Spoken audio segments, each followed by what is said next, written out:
Hey guys, welcome to our channel. So before we get started, make sure to hit that like button, also subscribe to my channel. In this video, I will be discussing common health myths exposed and healthy heart tips. Drink 8 glasses of water a day.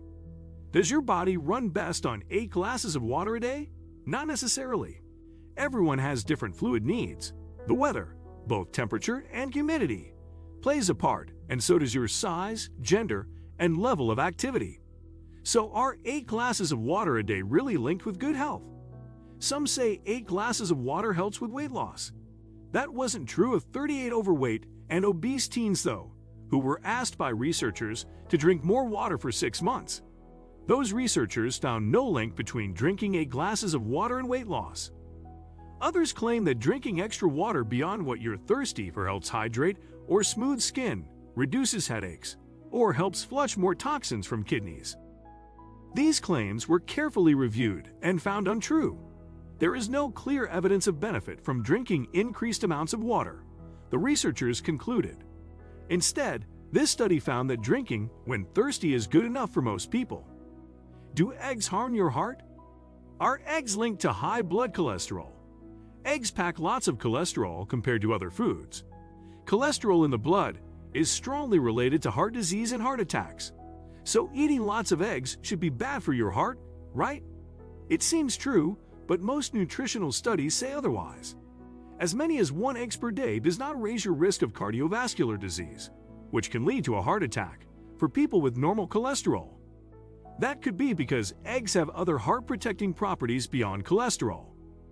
It may also be because eating cholesterol is only weakly associated with raising cholesterol in your blood. Whatever the reason, your egg habit probably won't harm your heart if done in moderation. Cancer or Alzheimer's from antiperspirant? Is antiperspirant linked to breast cancer or Alzheimer's disease? Those fears turned out to both be unfounded. More than 40 years ago, alarm bells were being rung in the health world relating to antiperspirants and dementia. Researchers found higher ratios of aluminum in the brains of Alzheimer's patients. There were fears that the aluminum that temporarily plugs your sweat ducts could raise risks of neurological problems. But over time, no evidence has emerged to support this. Instead, it seems that Alzheimer's shrinks your brain, leaving a higher concentration of aluminum behind. And it seems the aluminum in antiperspirant is barely absorbed by your skin. In other words, aluminum in the brain seems to be a consequence of Alzheimer's, and not a cause, and antiperspirants probably do not raise any risk of dementia, including Alzheimer's.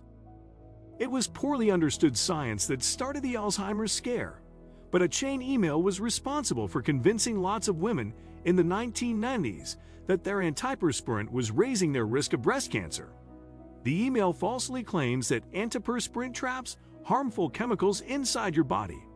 It turns out all your underarm deodorant blocks are sweat and body salt. What removes the more harmful toxins in your body? Your urine and feces do. And there is no truth to this medical myth. The American Cancer Society says there is no link between antiperspirants and breast cancer. Cold air causes colds. You may have heard this one from your mother. Don't go outside with wet hair or you'll catch a cold. With all due respect to Mom, that isn't how colds are spread. If you go outside in cold weather, with or without wet clothes or hair, you stand no greater risk of catching a cold. Colds come from viruses, and viruses can be spread regardless of the weather. Why do colds and cases of flu become so common in the winter then? It's true that there is a cold season and a flu season that lasts from about October to May. But why? One theory is that cold weather forces people indoors where cold and flu viruses spread more easily in a closed space where people are clumped together. Just in case multivitamins. Vitamins seem healthy in principle. They are full of the nutrients that let our bodies fight disease, let our cells grow, and let our organs do their work. So taking a daily dose of vitamins seems beneficial, right? Not so fast. Vitamins aren't harmless. Taking supplements of beta-carotene and vitamins A and E have been linked with an increased death rate. What's more, well-nourished adults don't get any disease-fighting benefit or any other benefit from taking extra vitamins.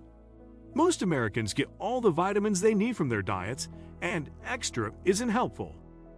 The supplemental use of vitamins has risen from about 40% of the adult population in the early 1990s to more than half today.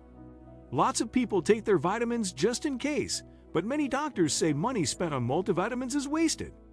The multivitamin as insurance policy is an old wives' tale, and we need to debunk it, nutritionist Dr. Miriam Nelson said. All that being said, some people should take supplements. Your doctor can advise you if you are pregnant or face a particular health problem that would benefit from them. But if you're generally healthy, multivitamins won't do anything to help and may actually harm your health. Nutritionists agree that the healthiest way to get vitamins into your body is through fruits and vegetables. Does eating breakfast help you lose weight? You've probably heard that skipping breakfast makes it tougher to lose weight. Is that true? Probably not. Though some evidence seems to point that way, that evidence has been criticized for bias, including misrepresenting its own data and the scholarship of other researchers. The argument for breakfast as weight loss cure goes like this. If you eat in the morning, you won't be as hungry during the day, and you will eat fewer calories at night, while your body is least active. Studies have shown that it doesn't much matter, though, when you get your calories. For the most part, your body treats a calorie like a calorie whether you eat it at night or in the morning. There is one study that found some health differences between skipping breakfast and skipping dinner, however. In that study, subjects who skipped breakfast had evidence of elevated inflammation in their blood. This could potentially be a reason to eat breakfast in the morning, but breakfast health benefits haven't been conclusively proven. Another study found that people lost weight if they switched their routines, either by starting a new breakfast routine or by starting to skip breakfast. In both cases, dieters who changed the time when they usually ate their calories lost more weight. Does green mucus reveal infection? Many people believe that if they see green after blowing their nose, it's time to go to the doctor for an antibiotic prescription. Are you protecting your health this way? Not really. To understand this, it helps to know how antibiotics work. When you take an antibiotic, you help your body fight a bacterial infection, and only a bacterial infection. Most colds are caused by viruses, though. Antibiotics are completely useless against viruses. Unfortunately, the color of your mucus does not indicate bacterial infection, as the more likely cause, a virus, can produce green mucus too. If green mucus doesn't mean you need antibiotics, what does? Here are a few signs you may have a bacterial infection. Your high fever isn't improving. Your mucus looks thick and white like pus. You've been sick for more than 10 days. Your symptoms are severe and they don't get better with standard cold remedies. Does sugar make kids hyper? You and your kids are enjoying a boisterous Halloween party full of candy and other sweets. As the night moves on, they won't settle down and just don't listen when you say it's time to leave. Sound familiar? A lot of parents would attribute this unruly behavior to the sugar their kids just ate. But sugar doesn't seem to do anything to promote hyperactive behavior in kids. This myth continues because it depends on who you ask. When parents were instructed to add or remove sugar from their children's meals, these parents thought they saw their kids' behavior change. They reported links between sugar and hyperactivity. That may be because of a popular diet in the early 1970s called the Feingold diet, which called on parents to remove sugar and other food additives to help calm their children. That diet has been discredited, but many parents now expect restless kids after feeding them sugar. When researchers are the ones observing, though, they can't find any difference between sugared-up kids and kids who eat no sugar. In one study, kids were chosen who were supposedly sensitive to sugar, along with regular kids. Researchers gave the kids sugar and 2 sugar substitutes to see how these different chemicals changed their behaviors.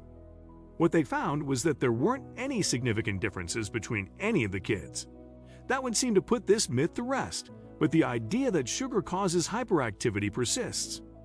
Can you catch diseases from a toilet seat? You may not be thrilled to use a public toilet, but for the most part, you need not fear catching any diseases from one. To understand why, it helps to remember that disease-causing microbes are everywhere. You can find them on your keyboard, on doorknobs, on money, and even on your smartphone. Yes, they're probably on the toilet seat too. But which one do you think is cleaned more often? A toilet or your phone? Which one do you hold closer to your face? Compared to other objects you touch every day, the toilet is not a significant source of disease-carrying microbes. One myth that needs to be quashed is the one about sexually transmitted infections, STIs. Can you really catch an STI from a toilet seat? Almost certainly not. These diseases survive and spread from skin-to-skin contact, and once they hit cold porcelain, they are soon dead. There has never been a single reported case of an STI transmitted by sitting on a toilet seat. All the same, there are a few more common microbial diseases that may be spread from toilet seats. The good news is that the risk is nearly eliminated just by washing your hands. Those diseases include E. coli, strep, and staph microbes, as well as the microbes, viruses, responsible for colds and flu. But remember, these disease-causing microbes need a way into your body, and merely resting on your skin won't cut it. Most need to contact your mucous membranes, your eyes, nose, or mouth to do any damage. So if you avoid touching your face before washing your hands, chances are you'll be just fine. Does cracking knuckles cause arthritis? You might be irritating others with these popping noises, but cracking knuckles won't give you arthritis. That popping noise comes from bubbles bursting in your joint fluid. That doesn't make this habit harmless, though. If you regularly crack your knuckles, you are putting yourself at risk of swollen hands.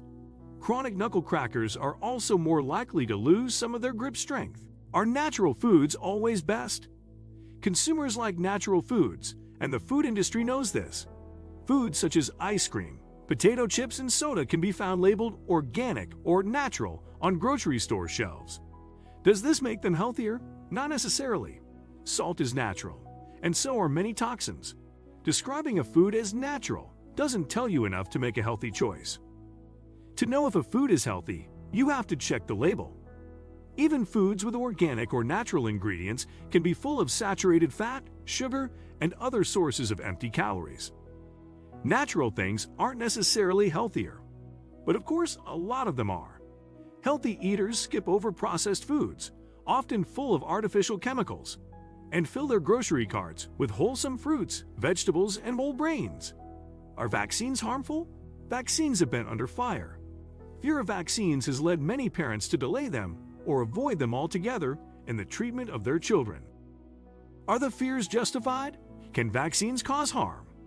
Vaccines, like any other medication, can cause side effects. These are almost always minor, such as a small red bump developing where the needle went in.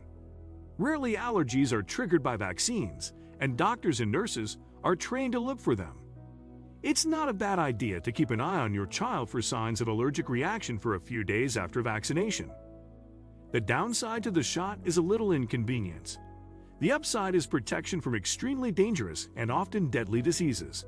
Diseases like polio, measles, and whooping cough have been successfully controlled by vaccines, but outbreaks have been seen now that vaccine scares are on the rise. Don't believe the fear. For the protection of all children, it is wisest and best to have yours vaccinated. Do microwaves and smartphones cause cancer? What do microwaves and cell phones have in common? They both emit energy, also known as radiation.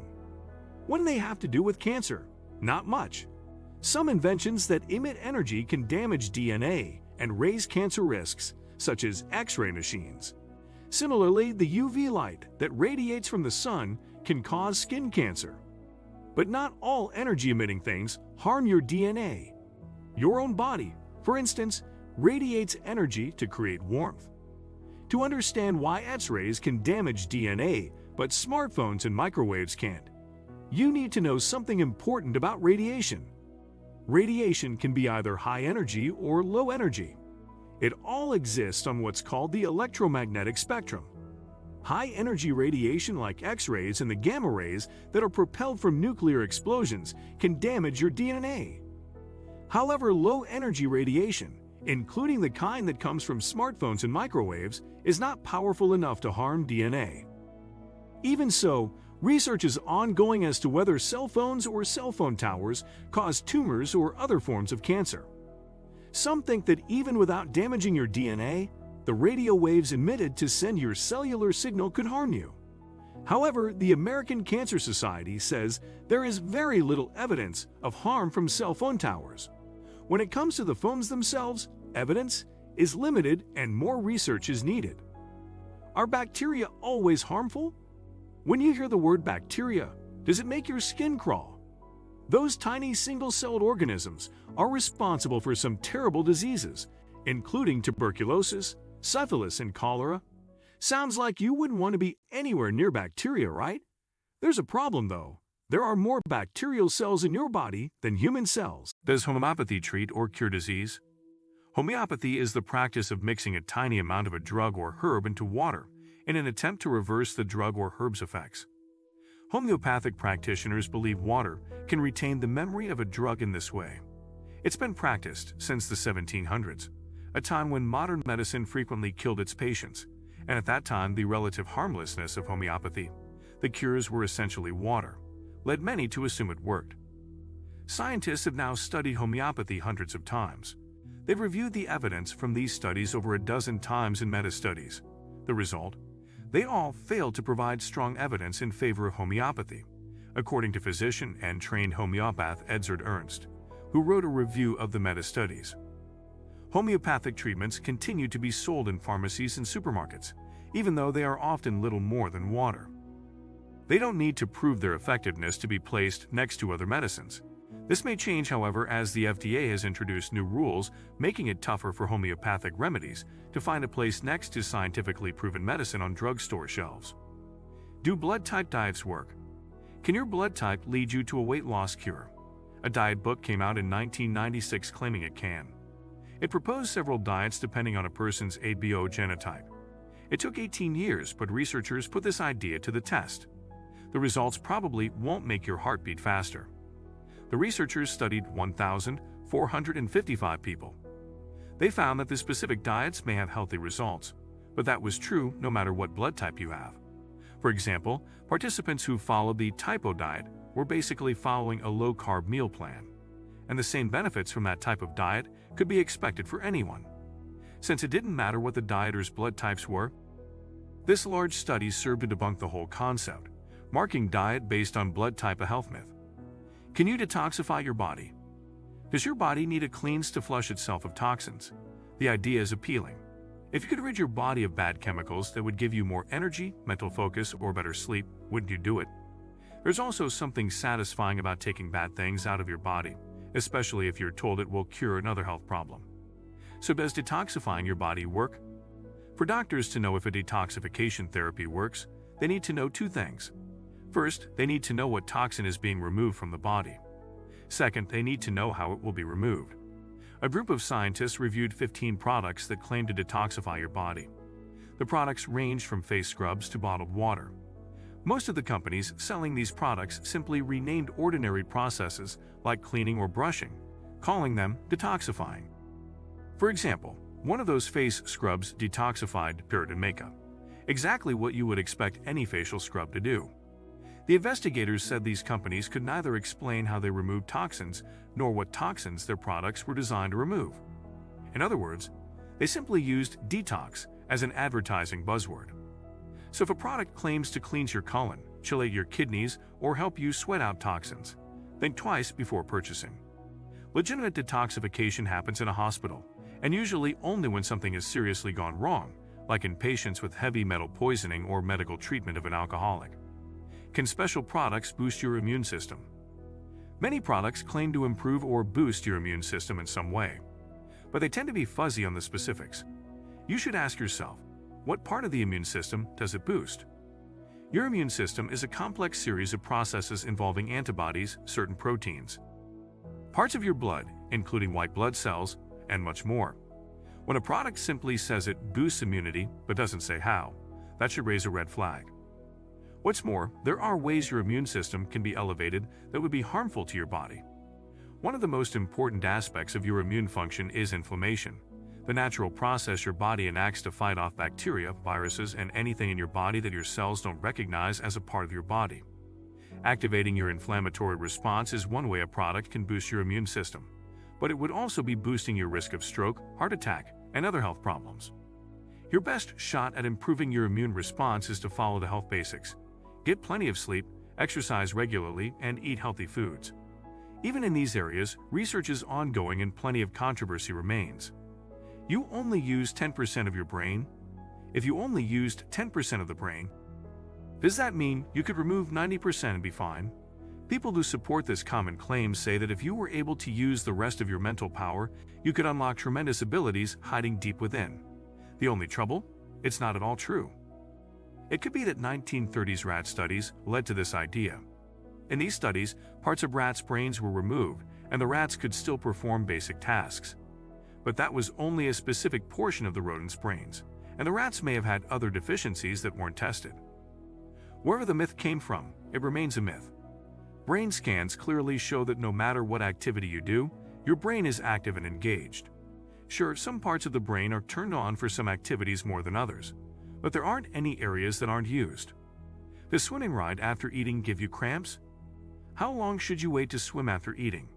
Advice to wait after eating has been around for at least 100 years, usually with the warning that you will cramp up if you swim too soon. Fortunately for young swimmers everywhere, there is no truth to this common health myth. But what if you do get a cramp while swimming? Even if a full stomach won't cause it, you could pull a muscle while you swim or get a Charlie horse. Cramping won't cause you to slip under the water, as long as you don't panic. If you do start to cramp while you swim, tighten and relax the cramped muscle until the cramp works its way out. Play between the sheets, or you can play on top of the sheets. That's right, having sex can be good for your heart. Sexual activity may add more than just pleasure to your life. It may also help lower your blood pressure and risk of heart disease.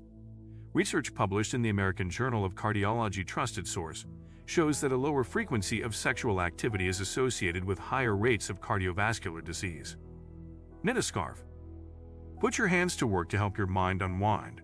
Engaging in activities such as knitting, sewing, and crocheting can help relieve stress and do your ticker some good.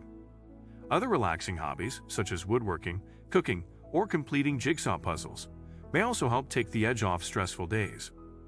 Power up your salsa with beans. When paired with low-fat chips or fresh veggies, salsa offers a delicious and antioxidant-rich snack. Consider mixing in a can of black beans for an added boost of heart-healthy fiber.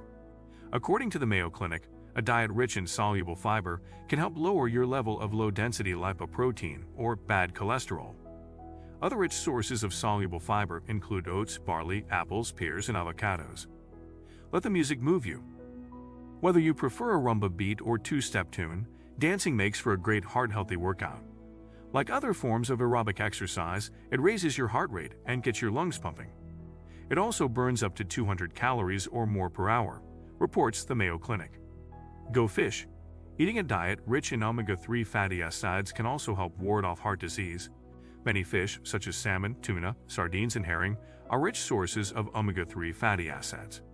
Try to eat fish at least twice a week, suggests the AHA trusted source.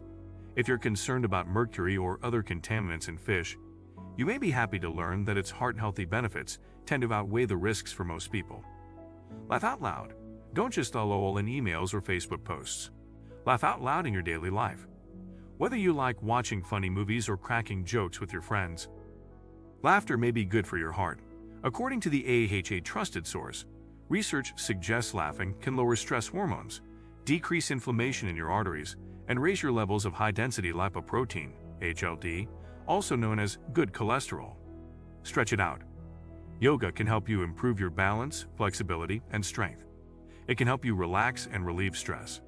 As if that's not enough, yoga also has potential to improve heart health. According to research published in the Journal of Evidence-Based Complementary and Alternative Medicine trusted source, yoga demonstrates potential to reduce your risk of cardiovascular disease. Raise a glass. Moderate consumption of alcohol can help raise your levels of HDL or good cholesterol. It can also help prevent blood clot formation and artery damage. According to the Mayo Clinic, red wine in particular may offer benefits for your heart. That doesn't mean you should guzzle it at every meal. The key is to only drink alcohol in moderation. Sidestep salt. If the entire U.S. population reduced its average salt intake to just half a teaspoon a day, it would significantly cut the number of people who develop coronary heart disease every year, report researchers in the New England Journal of Medicine. The authors suggest that salt is one of the leading drivers of rising healthcare costs in the United States. Processed and restaurant-prepared foods tend to be especially high in salt, so think twice before filling up on your favorite fast food fix. Consider using a salt substitute, such as Dash, if you have high blood pressure or heart failure. Move it, move it, move it. No matter how much you weigh, sitting for long periods of time could shorten your lifespan. Warn researchers in the archives of Internal Medicine Trusted Source and the American Heart Association. Couch potato and desk jockey lifestyles seem to have an unhealthy effect on blood fats and blood sugar.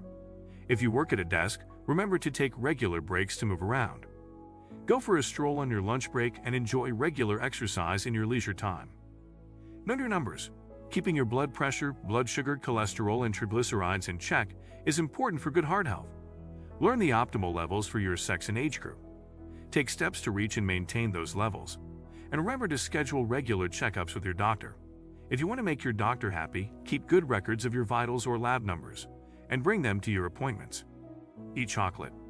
Dark chocolate not only tastes delicious, it also contains heart-healthy flavonoids. These compounds help reduce inflammation and lower your risk of heart disease, suggest scientists in the journal Nutrients.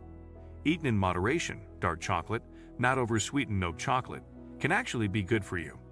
The next time you want to indulge your sweet tooth, sink it into a square or two of dark chocolate. No guilt required. Kick your housework up a notch.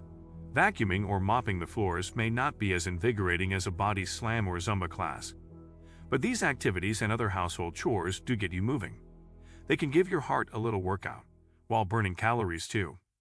Put your favorite music on and add some pep to your step while you complete your weekly chores. Donuts, almonds, walnuts, pecans, and other tree nuts deliver a powerful punch of heart-healthy fats, protein, and fiber. Including them in your diet can help lower your risk of cardiovascular disease. Remember to keep the serving size small, suggests the AAHK Trusted Source. While nuts are full of healthy stuff, they're also high in calories.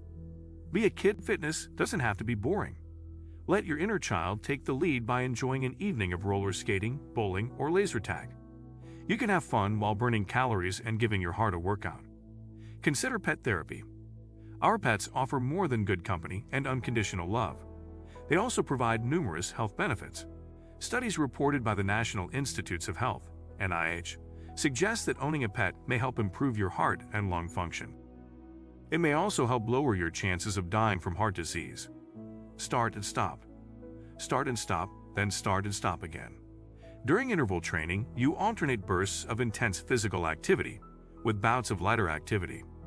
The Mayo Clinic reports that doing so can boost the number of calories you burn while working out. Cut the fat. Slicing your saturated fat intake to no more than 7% of your daily calories can cut your risk of heart disease, advises the USDA. If you don't normally read nutrition labels, consider starting today. Take stock of what you're eating and avoid foods that are high in saturated fat. Take the scenic road home. Put down your cell phone. Forget about the driver who cut you off and enjoy your ride. Eliminating stress while driving can help lower your blood pressure and stress levels. That's something your cardiovascular system will appreciate. Make time for breakfast. The first meal of the day is an important one. Eating a nutritious breakfast every day can help you maintain a healthy diet and weight. To build a heart-healthy meal, reach for whole grains such as oatmeal, whole grain cereals, or whole wheat toast. Lean protein sources such as turkey bacon or a small serving of nuts or peanut butter. Low-fat dairy products such as low-fat milk, yogurt, or cheese. Fruits and vegetables. Take the stairs. Exercise is essential for good heart health, so why not sneak it in at every opportunity? Take the stairs instead of the elevator. Park on the far side of the parking lot. Walk to a colleague's desk to talk instead of emailing them. Play with your dog or kids at the park instead of just watching them. Every little bit adds up to better fitness. Brew up a heart-healthy potion. No magic is needed to brew up a cup of green or black tea. Drinking 1 to 3 cups of tea per day may help lower your risk of heart problems, reports the AHA. For example, it's linked to lower rates of angina and heart attacks. Brush your teeth regularly. Good oral hygiene does more than keep your teeth white and glistening. According to the Cleveland Clinic, some research suggests that the bacteria that cause gum disease can also raise your risk of heart disease. While the research findings have been mixed, there's no downside to taking good care of your teeth and gums. Walk it off. The next time you feel overwhelmed, exasperated, or angry, take a stroll. Even a 5-minute walk can help clear your head and lower your stress levels, which is good for your health. Taking a half-hour walk every day is even better for your physical and mental health. Pump some iron. Aerobic fitness is key to keeping your heart healthy, but it's not the only type of exercise you should do. It's also important to include regular strength training sessions in your schedule. The more muscle mass you build, the more calories you burn. That can help you maintain a heart-healthy weight and fitness level. Find your happy place. A sunny outlook may be good for your heart, as well as your mood. According to the Harvard T.H. Chan School of Public Health, chronic stress, anxiety, and anger can raise your risk of heart disease and stroke. Maintaining a positive outlook on life may help you stay healthier for longer. What do you think of our video? Let me know in the comments section below. Thank you for watching.